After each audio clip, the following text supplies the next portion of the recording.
I love what you just said, that we are, as facilitators, we're good at helping others with certain topics, but we're not good at taming our inner critic, right? Like how we're not always the best at doing that to ourselves. And I want to talk too that every single one of us humans has an inner critic, right? Like that little voice that's in our head.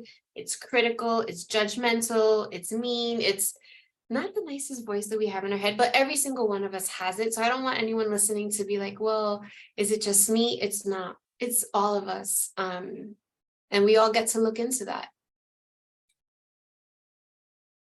Something you mentioned earlier, Victoria, was like that little battle between ourselves and that inner critic. And that is so real.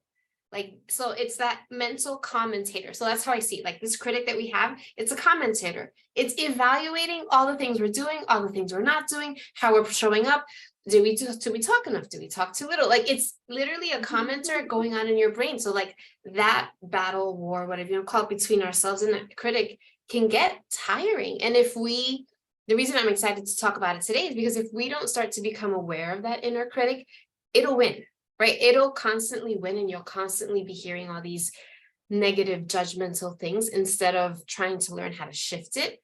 And a lot of times with my clients, that's the first thing I do. With a lot of what I do is all awareness, but like, hey, is this really what you're thinking or your voice? Or is this like your inner critic or an external factor that became the inner critic that's going on? Like, let's explore that. What's really, really going on here? And helping them get to that bottom awareness is step one key for me always, and for myself. I notice when I get super judgy towards others, like, oh, how can she wear that skirt? Oh, wow, look at that bathing suit.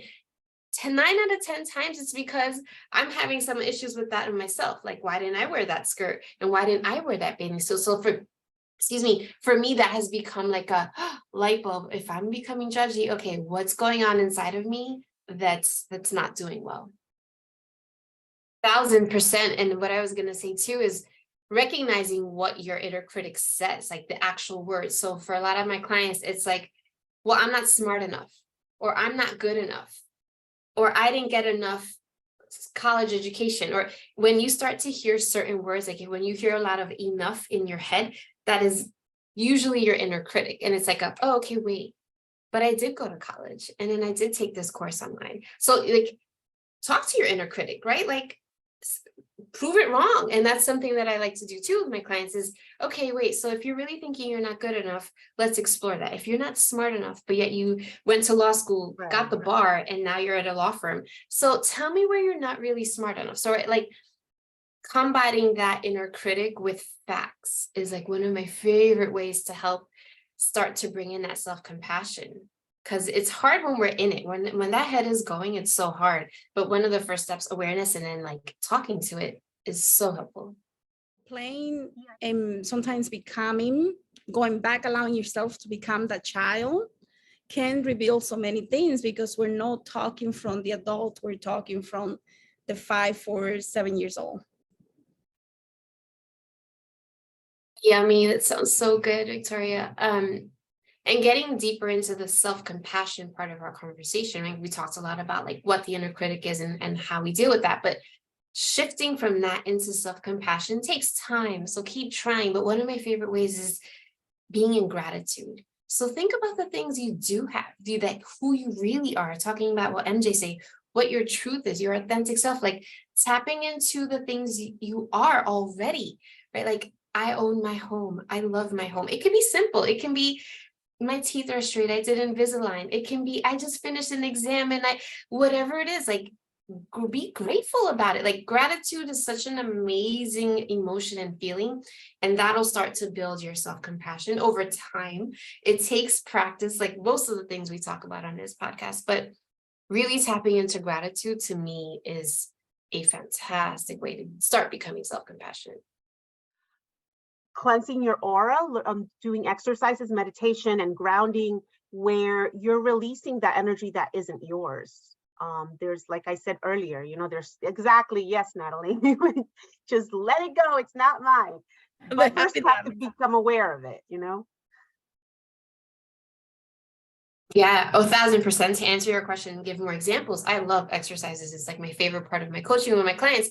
But reframing those conversations that started at childhood, and not even always childhood, that start when you go home and your father tells you something, when that person went to New York and her family members, like reframing those conversations are so important. And one of the best ways, two ways.